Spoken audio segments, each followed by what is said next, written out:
नमस्कार साथियों, मैं दिलीप शर्मा चाणक्य गुरु डिजिटल प्लेटफॉर्म पर आप सभी का हार्दिक स्वागत करता हूं। देखिए, आज जो टॉपिक अपना है वर्ग तथा वर्गमूल, घन तथा घनमूल। ये अपना जो टॉपिक है, यहाँ से बहुत बार क्वेश्चन पुटअप होते हैं और आपको इजी वे में समझना है। मोस्टली क्वेश्चनों को करने में ऐसे छोड़ देते हैं कि चलो इजी टॉपिक है। ऐसा कुछ नहीं है, इजी तो है लेकिन वो आपकी प्रैक्टिस पर है। आप इस चैप्टर को इजी तो समझ रहे हैं लेकिन जितनी ज्यादा प्रैक्टिस होगी उतना इजी है। बिना प्रैक्टिस के बहुत हार्ड है।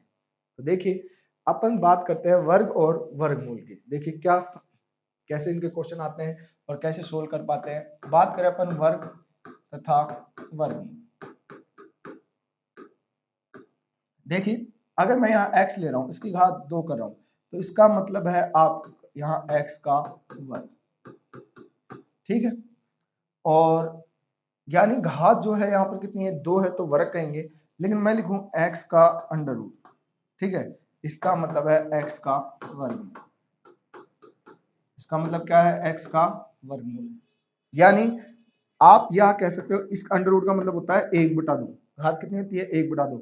इसका मतलब भी क्या है, x का वर्ग, ठीक है। 1/2 लिखा हो या अंडर रूट लगाओ तो वर्गमूल लेना होता है, और केवल घात 2 है तो वर्ग होता है।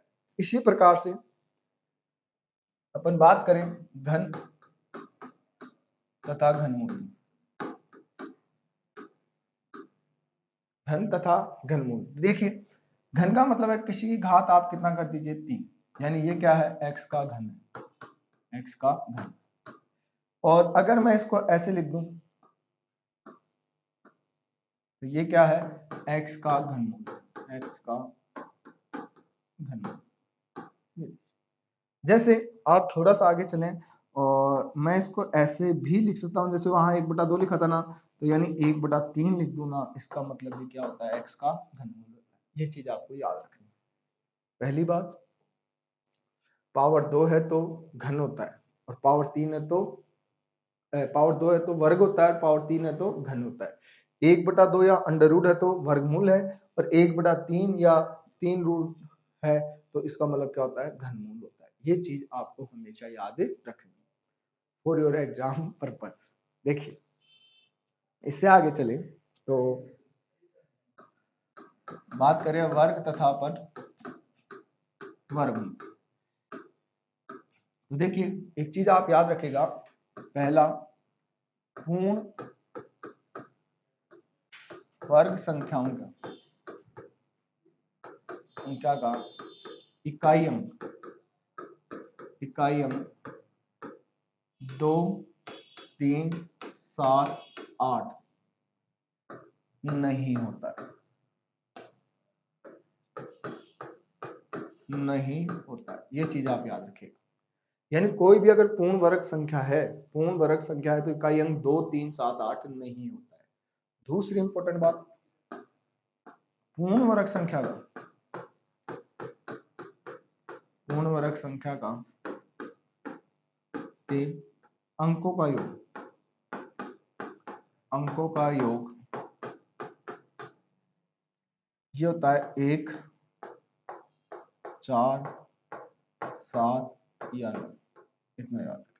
कोई भी पूर्ण वर्ग संख्या है, उसके अंकों का योग जो है वो 1, 4, 7 या 9 कितना होता है, या 9। ये चीज आपको याद रखनी, हमेशा याद रहनी चाहिए for your purpose of exam. आपके एग्जाम में से कई बार पूछे थे एक संख्या का, ठीक है, पी एक पूर्ण वर्ग संख्या है, इसका इकाई का अंक दे दे, फिर पूर्ण वर्ग संख्या के अंकों का योग दे दे। तो ये ऐसे अपन इनको इन कंडीशन से वेरीफाई कर सकते हैं। जैसे आप इन कंडीशन को वेरीफाई करेंगे तभी आपका आंसर आ पाएगा, अगर ऐसा नहीं करेंगे तो आपका आंसर नहीं आएगा। ये चीज आपको याद रखनी है। जैसे आप इसको समझें, जैसे मैं कहूं 1 का वर्ग जो है 1 है, 2 का जो है 4 है, 3 का जो है यहाँ पर 9 है, और 4 का जो है 16 है, और 5 का जो है वो 25 है। इतना ही हुआ ना। फिर देखिए, 6 के वर्ग में जाएंगे तो अपने पास हो रहा है 36, और 7 के वर्ग में जा रहे हैं तो अपने पास हो रहा है 49, और 8 का जो वर्ग कर रहे हैं तो कितना आ रहा है 64, और 9 का वर्ग कर रहे हैं तो कितना आ रहा है 81, और 10 का कितना हो रहा है 100। देखिए, कहीं इकाई अंक देखिए 1 है, 4 है, 9 है, 6 है, 5 है, 6, 9, 4, 1 है। कहीं पे भी देखिए 2, 3, 7 और 8 इकाई अंक नहीं है। फाइंड आउट कर लीजिए, कहीं पे भी 2 आ रहा है कि इकाई स्थान पर, या 3 आ रहा हो, या 7 आ रहा हो, या 8 आ रहा हो, नहीं होता है। कौन कौन हो सकता है इकाई अंक पे? 0 हो सकता है, 1 आ सकता है, सही है, 4 आ सकता है, 5 आ सकता है, 6 आ सकता है और 9 आ सकता है, लेकिन कभी भी ये 4 अंक नहीं होते हैं।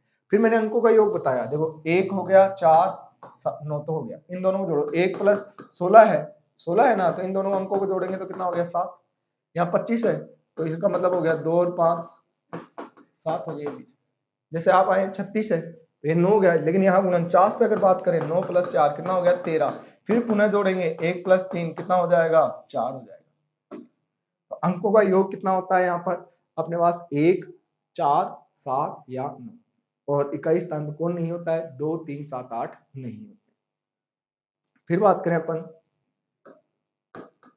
घन तथा घनमूल। देखिए यहाँ ऐसा कोई नियम नहीं है कि इकाई स्थान पर कौन नहीं होगा, इकाई स्थान पर सभी होंगे। देखिए यहाँ पर 1 का अगर अपन घन करें तो 1 होता है, 2 का करेंगे तो 8 होगा, 3 का करेंगे तो कितना आएगा? 9 आएगा, 3 का करेंगे तो 27 आएगा, है ना, और 4 का करेंगे तो 64 और 5 का करेंगे तो कितना हो गया? 125। ठीक है, अब आ जाएगा 6 का। 6 का अगर क्यूब करते हैं तो कितना है? 216। 7 का करेंगे तो कितना आएगा? 343 और 8 का करेंगे तो आपका क्यूब कितना आ जाएगा? 512 और 9 का करेंगे तो कितना आ जाएगा? 729 और अगर 10 का करेंगे अपन तो 1000। देखिए इकाई स्थान पर 0 आया, ओके, 1 भी आ रहा है, सही है, 2 भी आ रहा है, 3 भी आ रहा है, 4 भी आ रहा है, 5 भी आ रहा है, 6 भी आ रहा है, 7 भी आ रहा है, 8 भी आ रहा है, 9 भी आ रहा है। तो ऐसे इकाई स्थान पर कौन नहीं हो या कौन कौन नहीं होगा, कौन कौन होगा, ऐसा नहीं है, सभी 0 से लेकर 9 तक डिजिट या इकाई स्थान पर आती है, सही है। अब बात आती है दूसरे नियम की कि अंकों का योग। तो यहाँ देखिए अंकों 1, 8 तो हो गया, इन दोनों को जोड़ो 9 हो रहा है, इन दोनों को जोड़ा 10, 10 को वापस जोड़ेंगे तो अपने पास 1 हो गया। यहाँ कितना हो रहा है? 8 हो रहा है। यहाँ देखिए कितना हो रहा है? 9। यहाँ कितना हो रहा है? देखिए 3, 4, 7, 7 होते 10, फिर दोबारा हो जाएगा। तो अपन यहाँ कह सकते हैं कि पूर्ण जो घन संख्या है, पूर्ण घन संख्या का संख्या के अंकों का योग, अंकों का योग ये होता है 1, 4, 1, 8 या 9, 1, 8 या 9। जैसे देख लीजिए ये तो हो गया, इन दोनों को जोड़ो तो 2 और 7 को जोड़ेंगे तो 9 हो रहा है, सही है। यहाँ 10 हो गया, 6 प्लस 4, लेकिन इनको दोबारा जोड़ेंगे तो कितना हो जाएगा? 1। यहाँ देखिए 8 हो रहा है, यहाँ देख लीजिए 1 हो रहा है, यहाँ देखिए 9, 9, 18, 18 को पुनः जोड़ेंगे तो कितना हो जाएगा? 9। यहाँ देखिए 6, 6 और 2 8 हो रहा है, यहाँ देखिए 1 होगा, यहाँ 8 होगा। तो ऐसे कह सकते हैं अपन कि जो कोई भी पूर्ण वर्ग, पूर्ण घन संख्या है, उसके अंकों का योग जो होता है वो 1, 8 या 9 होता है। एक बार दोबारा से देख लेते हैं, मैंने थोड़ा सा बेसिक चीज समझाने की कोशिश की है आपको। सबसे पहले देखना है अपने को ये चीज, अगर घात 2 है तो वर्ग होता है, और घात 1/2 है तो वर्गमूल होता है। फिर यहाँ बताया घात 3 है तो घन होता है, और 1/3 है तो क्या होगा? घनमूल। 1/3 है तो क्या होगा? घनमूल होगा। इसके आगे अगर चर्चा करें तो आपको बताया गया है कि जो भी पूर्ण वर्ग संख्या है, इसका इकाई अंक जो है 2, 3, 7, 8 नहीं होता है। क्या है? 2, 3, 7, 8 नहीं होता है, ठीक है ना। और पूर्ण वर्ग संख्या के अंकों का योग जो है 1 होता है, 4 होता है, 7 होता है, या कितना होता है? 9 होता है। जैसे कि यहां से अपन चीज को समझ सकते हैं, कहीं भी कई स्थान पर आपको 2 नहीं आएगा, कहीं पे भी कई स्थान पर 3 नहीं आएगा, कहीं पे भी कई स्थान पर आपको 7 नहीं मिलेगा, और कहीं पे भी कई स्थान पर आपको 8 नहीं मिलेगा। तो ये 4 अंक तो ऐसे हैं कि किसी भी पूर्ण वर्ग संख्या का इकाई अंक नहीं होता है। फिर बात करें यहाँ पर अपन थोड़ा सा आगे चल के ये बात करें कि देखिएगा कि अंकों का योग, तो ये तो सिंगल हो गए, यहाँ देखो 1 और 6 को जोड़ो 7 हो गया, 7, यहाँ जोड़ो 9, यहाँ जोड़ेंगे 13, 13 को दोबारा जोड़ेंगे तो 4 आ जाएगा। ठीक है, 6 4 10, तो 10 में 0 और 1 को जोड़ेंगे तो पुनः 1 हो जाएगा, 1 और 8 9 हो गए, और यहाँ भी कितना हो रहा है 1। तो अपन निश्चित तौर पे ये कह सकते हैं कि जो भी पूर्ण वर्ग संख्या है उसके इकाइकांक 1, अंकों का योग 1 4 7 या 9 होता है। आप चाहे तो मैं एक स्टेटमेंट ये कह सकता हूं कि पूर्ण वर्ग संख्या के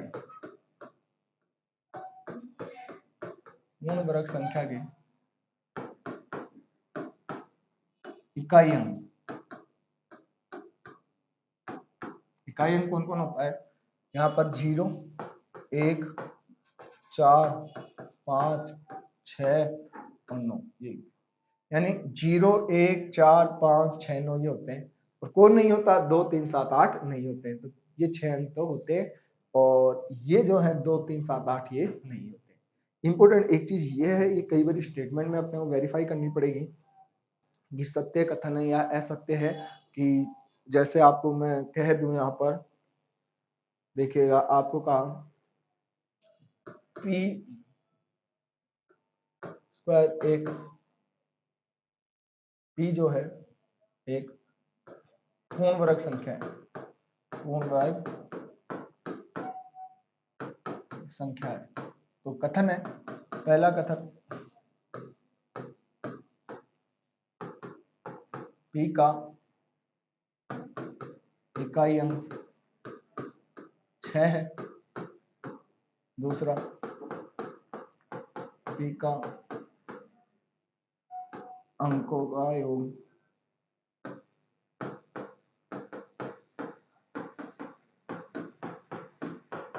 7 है।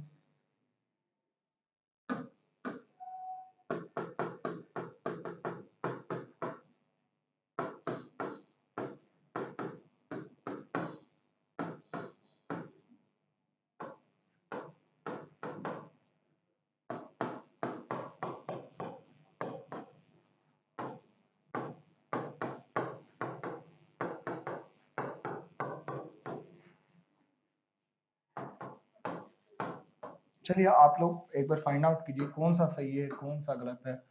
चलिए लगाइए जल्दी से, ढूंढिए में क्या सही है क्या गलत है। जितना जल्दी आप फाइंड आउट कर पाएंगे उतना जल्दी आपके लिए सुटेबल रहेंगी चीजें। बनाइए। पी एक पूर्ण वर्ग संख्या है, तो आपको ये स्टेटमेंट याद रहने चाहिए।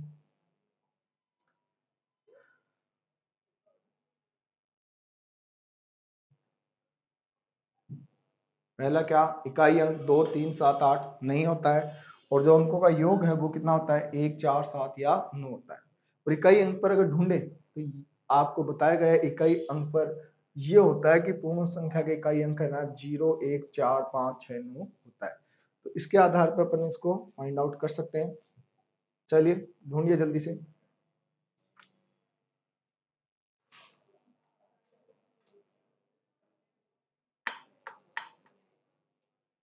देखिएगा यहाँ अगर देखिए इकाई अंक जो है 6, ये बात क्या है, सही है।